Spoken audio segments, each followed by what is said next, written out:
주님 십자가사 우리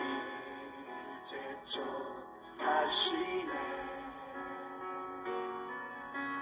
복음 들고 예루살렘 향해 일어나 너 거침없이. 오늘부터 부활에 대한 설교를 약간 중단하고 원전 강해를 좀 해달라고 부탁이 많아서 지금 원전 성경을 빨리 출판을 해야 되기 때문에 신약 성경을 빨리 먼저 강독을 해드리고 그 다음에 구약으로 넘어가도록 하겠습니다.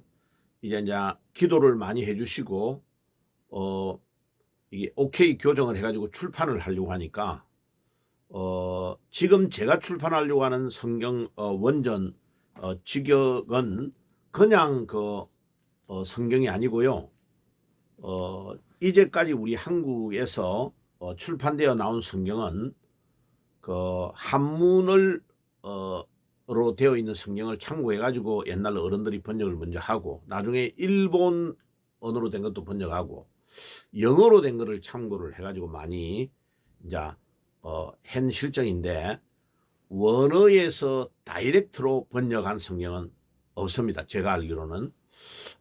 왜냐하면 일단 원어를 공부하는데 시간이 엄청 걸려요. 제가 한 40년 넘게 지금까지 이제 원어에 매달려 가지고 노력을 했어요.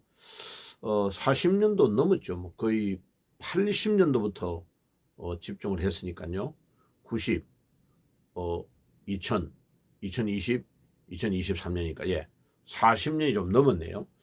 자, 그래서 이건 너무나 힘들고 어려운 과정이기 때문에 제가 이제 하나님께 나이가 들면서 기도했어요.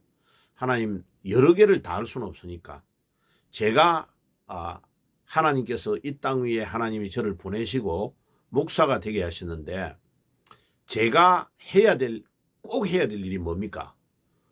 한 가지만 선택을 하면 성경 원전을 직역을 해라.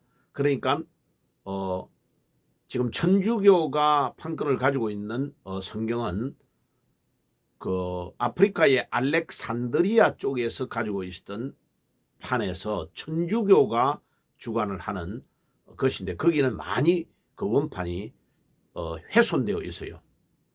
그런데 북부 알프스 이제 피해 가지고 예배를 받던 왈덴시안 처치라고 하는데 그들이 보관했던 거, 이제 그 다음에 바울이 목회했던 바나바와 같이 공동 목회했던 시리아에 있던 안디옥 교회가 가지고 있던 원판은 상당히 보존이 잘 되어 있는 정통 원판입니다. 거기에서 루터 앞에는 누구죠? 에라스무스가 원전을 이제 쫙 모아진 파파이루스들을 참고해 가지고 성경을 번역을 하므로 거기에 이제 상당한 충격을 받고 루터가 독일어로 번역을 합니다. 그리고 이제 계속 영어권으로 퍼져나가면서 영어의 번역이 킹 제임스 버전이 1611년에 번역되었는데 번역판 중에서는 상당히 잘된 번역이에요. 그런데 킹 제임스 버전이라고 왜 하느냐면 이 오리지널 텍스트에서 파파이루스를 가지고 모아가지고 오리지널 텍스트에서 바로 번역하는 것을 트랜스레이터라고 합니다. 트랜스레이터. 그러면 이 트랜스레이터가 두 번째고 그 다음에 버전은 세 번째입니다. 버전은 여러 개를 참고해 가지고 하는 것을 버전이라고 합니다. 그래서 킹 제임스 버전이 완벽하고 정확무오하다 이렇게 하면 그거는 성경 사본학을 전혀 모르고 하는 말입니다. 그거는 틀린 말입니다. 제가 알고 있는 킹 제임스 버전에 틀린 것들이 여러 개 나옵니다. 그러니까 완전 무결하다 하가 정확무오하다고 하는 것은 뭐를 정확무오하다고 하느냐면요, 하나님이 직접 모세에게 주시고 그 다음에 성경을 기록한 자들에게 주셨던 그것이 완전 무결하다는 거예요. 그런데 이 지구상에 하나님이 모세에게 직접 주신 것과 그 다음에 신약 성경을 기록하게 했던 사도들의 원판이 있느냐? 지구상에 없습니다. 하나님이 그거를 이 감쪽같이 사라지게 한 이유가 있는 것을 제가 유튜브에 한 달 전쯤, 한 2달 정도 전에 올려놨습니다. 예, 그거를 기회가 되면 반복해 드릴게요. 자, 그래서 오늘은 자, 마태복음 1장 1절부터 강해를 들어가기 위해서 이스라엘 백성들이 포로로 잡혀가고 남조 북조가 먼저 멸망했어요. 그리고 북조는 이스라엘은 북조 이스라엘은 아시리아에 점령을 당하고 그 다음에 남조는 유다는 바벨론의 포로로 잡혀갑니다. 그래가지고 400년 가까이를 침묵기간, 중간기라고 하고도 암흑기라고 하기도 하고 침묵기간이라고 하기도 합니다. 그 400년 가까이가 흐르고 신약 성경이 기록되어서 전달이 되는 겁니다. 자, 그래서 오늘하고 내일은 중간기에 대한 설명을 먼저 해드려야 신약 성경을 이해를 잘할 수 있습니다. 자, 그래서 시간을 좀 할애해서 중간기에 대한 이야기를 오늘 썸머리를 먼저 드리고 마태복음 1장 1절과 관련되는 이야기를 오늘 드리고 내일 중간기에 대한 내용을 조금 더 드리고 마태복음 1장 1절부터 강해를 계속해 나가겠습니다. 그래서 저의 부족함을 여러분들이 기도해 주시고 이 성경 번역 직역을 하는 것, 이것은 엄청나게 큰 작업입니다. 그래서 저의 남은 생애에 이 모든 것들을 집중해서 빨리 출판을 하고 이제 그것을 목사님들과 교인들에게 계속 가르쳐주는 성경학교를 세우기 위해서 지금 유튜브에 사람을 모으고 있는 겁니다. 그래서 1차 목표가 1000명, 이제 1000명 목표가 곧 될 것 같아요. 지금 630명으로 달려가고 있으니까요. 자, 그 다음에 1000명이 모이면 이제 구글이 그 알고리즘으로 팍 뿌려주면 사람이 급속하게 늘어납니다. 그러면 그 다음 단계는 10,000명. 그래서 일단 최소한 이 성경 무브먼트를 하기 위해서는 10만 대군이 필요하다. 하나님 10만 명을 저에게 붙여주시옵소서. 그러면 이제 지금 수서나 SRT가 들어오는 수서나 지금 송파 쪽에 로컬 처치를 메인 처치를 세워서 강의를 계속하고 주의를 인도를 하고 그 다음에 이제 우리 핵심 멤버들을 통해서 계속 교회를 뻗어나가게 해서 이제 사람들이 모이면 목사님들, 젊은 목사님들을 양육하고 그래서 교회를 계속 펼쳐나가고 선교하는 쪽으로 나가려고 합니다. 그래서 이 성경은 미국 국회에 등록을 해가지고 법이나 해가지고 세계 성경공회를 만들어서 번역을 하고 그 다음에 한국에는 한국 성경공회를 세우려고 합니다. 지금은 성서공회라고 하잖아요. 그래서 저는 이제 고신에서 자랐고 합동과 고신은 성서라는 말을 안 씁니다. 성경이라고 합니다. 성경. 그래서 저는 그게 성경이라는 단어가 더 맞다고 확신하고 지금 굉장히 중요한 40년 동안 하나님이 저는 그 신사훈 박사님의 제자입니다. 서울대 종교학과를 창설하셨던 성경학자죠. 사도 바울과 구속론으로 미국에서 일제시대 때 박사학위를 받아서 프린스톤의 교수로 있다가 우리나라가 해방될 때에 나와가지고 종로에 서울대학교에 있었잖아요. 거기에서 30년을 강의하신 분인데 나중에 다음에 이제 소개를 많이 드릴게요. 그분이 헬라어 히브리어 이 원전 연구에 우리나라 최초의 권위자고 박사고 이분이 17개 언어를 완벽하게 구사하셨어요.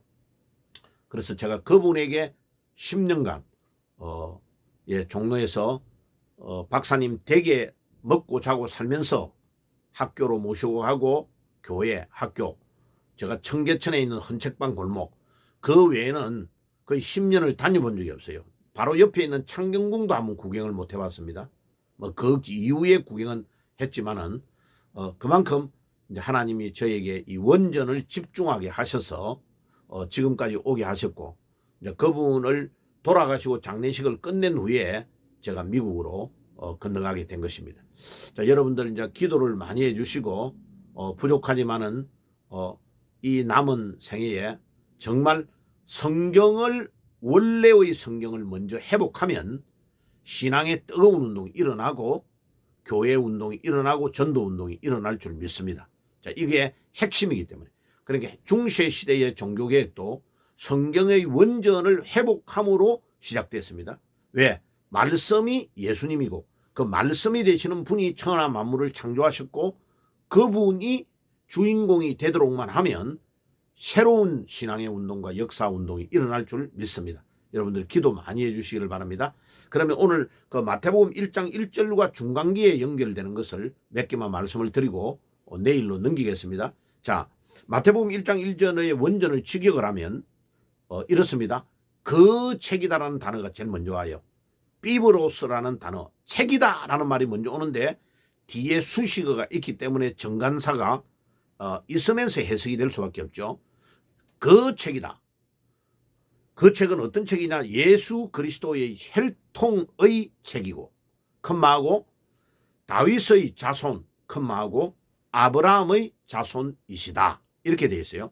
자, 그러면 왜 그 책을 강조하느냐 하면은 바벨론 포로로 이스라엘이 멸망당해 가지고 완전히 끝났다고 생각하고 있는데 하나님은 차근차근 그 범죄한 이스라엘 백성들을 포로 생활하고 북쪽은 아시리아의 점령을 당하게 만들고 남쪽은 바벨론의 포로로 되어 가지고 잡혀가 가지고 약 200만에서 300만이 끌려간 겁니다.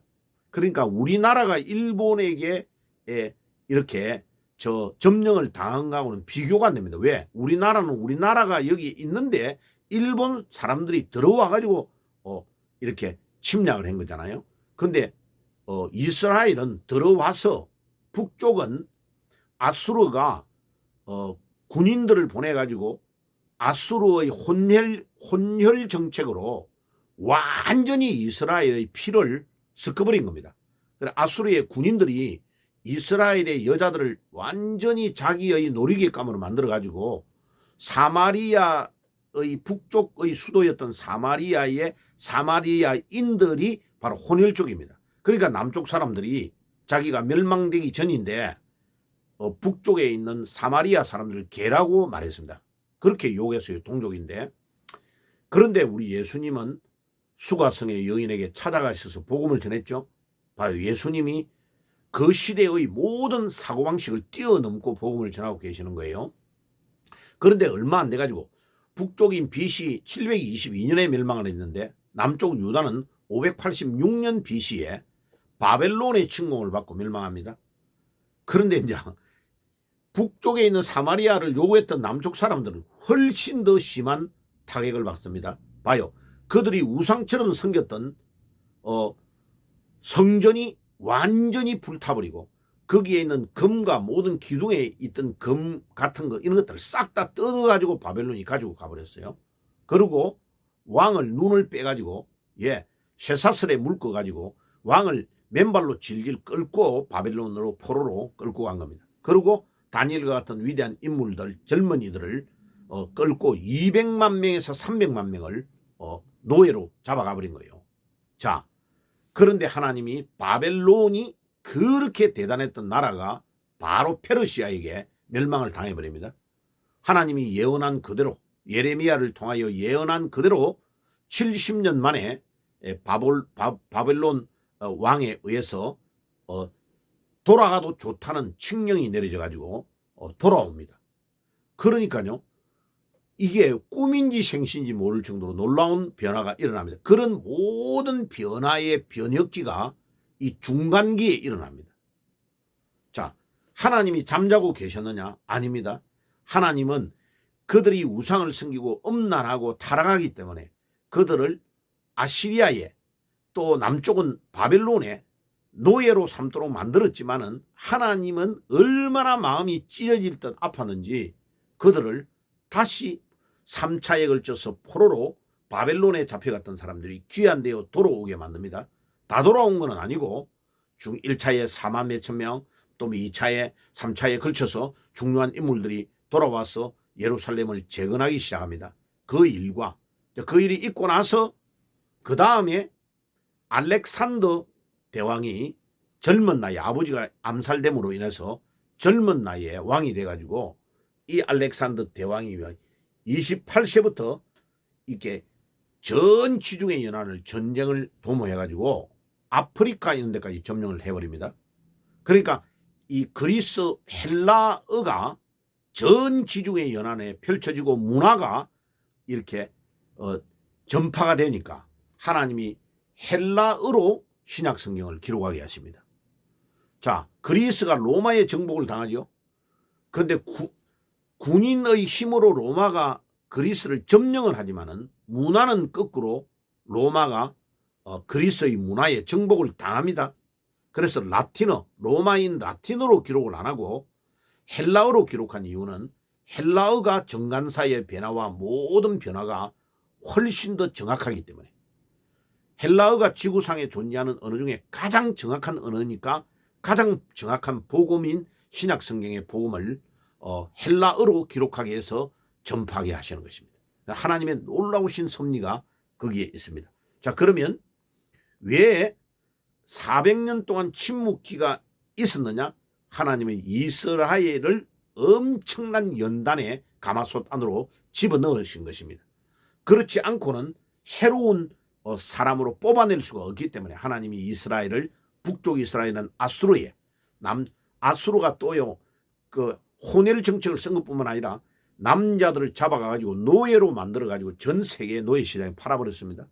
그런 어처구니없는 어려움을 당하고 바벨론은 아예 똑똑하고 잘난 사람들 다니엘과 같은 사람들을 바벨론 자기 나라로 포로로 끌고 가버렸고요. 이스라엘이 이런 어처구니없는 어려움을 당하고 자기들이 신과 같이 여겼던 예루살렘 성전이 회파돼 버리니까 공황 상태가 와버린 거예요. 하나님은 정말 전능하신 분인가? 이렇게 회의를 가지고 있을 그때에 하나님은 400년의 침묵을 깨시고 그들을 구출할 왕 중의 왕이신 예수 그리스도를 이 땅에 보내신 것입니다. 그래서 그 책이다. 이 말은 400년의 모든 침묵을 깨고 준비하셨던 하나님께서 흑암의 건세에 빠져서 죽어가는 모든 하나님의 백성을 건져내실 왕 중의 왕이 드디어 오셨다. 그 책이다. 이 말이에요. 그 책. 그러니까 원전을 모르면요. 이 마태복음이 열리는 신약 성경이 얼마나 대단한지를 감을 잡을 수가 없습니다. 헬라어를 그냥 지식적으로 공부하면 그 의미를 알 수가 없습니다. 그런데 헬라어는 놀랍게도 영어하고 전혀 다릅니다. 제일 앞에 있든지 뒤에 있든지 가운데 있든지 주어는 항상 주어인 것을 알 수 있습니다. 목적어는 어디에 있든지 목적어입니다. 그런데 영어는 미스터 킴 킬드 미스터 박이라면 김이 박을 죽이려잖아. 그런데 미스터 박이 주어고 미스터 킴이 목적어면 박이 거꾸로 김을 죽이는 반대 현상이 일어나잖아요. 그런데 헬라어는 그렇지 않습니다. 헬라어는 주어는 어디에 있든지 문장의 어디에 있든지 주어인 것을 알 수 있고 목적어는 목적어인 것을 알 수 있습니다. 그래서 정확하죠. 그 대신에 첫 번째에 올 때의 제1강조, 그 다음에 두 번째 강조할 거를 맨 마지막에 딱 둡니다. 그리고 문장 전체를 강조하려면 가운데에 대조가 되는 단어를 딱 둬가지고 강조를 한 번만에 문장 전체를 강조할 수 있는 어법이 뛰어난 언어가 헬라어입니다. 그래서 그 웃기는 이야기로 천국 가면은 어떤 언어일까요? 이라면 헬라어로 되어 있을 거다라고 하는 학자도 있고요. 우리 신 박사님한테 물어보니까 한글로 할 확률도 많대요. 왜? 예, 한글이요 엄청 헬라어와 가깝습니다. 엄청 정확한 언어예요, 한글이. 그리고 우리 민족이 셈족 언어잖아요. 셈족이잖아요. 예. 그리고 셈족이요. 이 아브라함이 그 갈대아 우르 있는 그 가까이에 저 바벨탑을 쌓아 올렸던 그 족속들은 함의 후손들이잖아, 그죠? 그런데 그들에게 안 들어가고 저 방주를 만들었던 노아의 후손이잖아요, 셈족. 그러니까 멀리 가버리가 퍼졌던 사람들은 바벨탑과 상관없이 그대로 언어가 내려간 거예요. 그래서 지구상에 살아있는 백성들 중에서 바벨탑 이전의 언어를 사용하는 사람이 있다고 보는 거죠. 흩어지기 전의 언어를 가지고 교통도 불편한 시절에 멀리 셈족이 흩어져 가지고 지금 동양에, 그리고 우리 선조 중에 저 알래스카를 건너 가지고 시카고 있는 데까지 이미 가 있다는 문헌들이 다 나와 있습니다. 그죠? 그 놀랍죠. 보세요. 자, 그러면 왜 다윗을 강조할까요? 두 번째, 다윗은 유대인 중에 가장 능력 있고 유능한 왕이었고 가장 나라를 강대하게 만들었고, 그것뿐만 아니라 하나님의 마음에 합한 자라고 하나님이 칭찬할 정도였잖아요. 근데 보세요. 이상한 거는 다윗 왕과 사울 왕은 너무 오히려 나쁨, 인간적으로 보면요, 다윗 왕이 훨씬 더 못됐습니다. 우리아라는 사람의 아내를 자기 아내로 뺏어버리고 전쟁에 나가서 죽이게 만들고 살인하죠. 그러니까 얼마나 못됐는지 모릅니다. 그런데 하나님께서 다윗을 최고라고 보는 이유는 다윗은 범죄할 때에 나단 선지자를 보내가지고 책망할 때 하나님 앞에 겸손하게 철저하게 엎드려서 회개합니다. 사울은 회개를 안 하죠. 그러니까 회개를 하는가 안 하는가의 차이가 그 사람의 귀중함을 하나님이 평가하는 기준입니다. 죄를 지었나 안 지었나, 죄는 인간 모두가 아담과 후손이기 때문에 다 지었기 때문에, 원죄를 다 지었고 자범죄를 다 지었기 때문에 회개를 중요하게 여기시고, 그 다음에 하나님의 앞에 중심이 들어가서 순종하느냐 안 하느냐를 따지는 겁니다. 그래서 지금도 이스라엘의 국기에 별 딱 넣어가지고 다윗의 별이라고 하잖아요. 그래서 다윗의 후손이라는 것을 강조하는 이유는 왕 중의 왕으로 이 땅에 오셨다는 것을 강조하는 거예요. 그 다음에 아브라함의 후손이라 말은 아브라함이 갈대아 우르에서 하나님의 부름을 받아서 이스라엘의 민족의 첫 번째의 사람이잖아요. 그러니까 아브라함이 믿음의 조상이고 아브라함이 이스라엘을 민족을 세운 최초의 선조이기 때문에 아브라함의 후손임을 강조합니다. 믿음의 후손임을 강조하고, 그리고 중요한 건 유대인들은 라스트 네임, 성을 안 씁니다. 왜? 아브라함 한 사람으로 통하여 유대인이 나왔다고 하기 때문에 아브라함은 성이 똑같아요. 아마 하시 않을까요? 하나님으로부터 나왔으니까. 그러니까 라스트 네임만 쓰지, 퍼스트 네임만 쓰지 라스트 네임은 유대인들은 사용하지 않습니다. 자, 그래서 오늘 이 말씀을 기억하시고 내일 다음에 더 중요한 것들을 말씀을 드리도록 하겠습니다. 기도하겠습니다. 하나님 우리 아버지 감사합니다. 오늘도 이 마태복음 1장 1절과 연결해서 중간기에 대한 것들을 말씀을 나누었습니다. 이 말씀이 잘 박힌 목과 같이 받쳐 우리의 삶을 변화시키게 하옵소서. 예수님의 이름으로 기도드리옵나이다. 아멘. 지금은 우리 주 예수 그리스도의 은혜와 하나님 우리 아버지의 사랑하심과 성령의 교통하심이 오늘도 부활하신 주님, 오늘도 모든 중간기의 침묵을 깨고 흑암에 빠져있는 인류를 구원하기 위해 이 땅에 오신 그 왕 되신 예수님을 믿고 주 앞에 나아가기를 소원하는 모든 믿음의 백성들 머리 위에 지금부터 영원까지 항상 함께 계실지어다. 아멘. 영원한 주님 십자가 사랑 우리 제쳐하시네. 복음 들고 예루살렘 향해 일어나 너 거침없이 나아가라. 영원한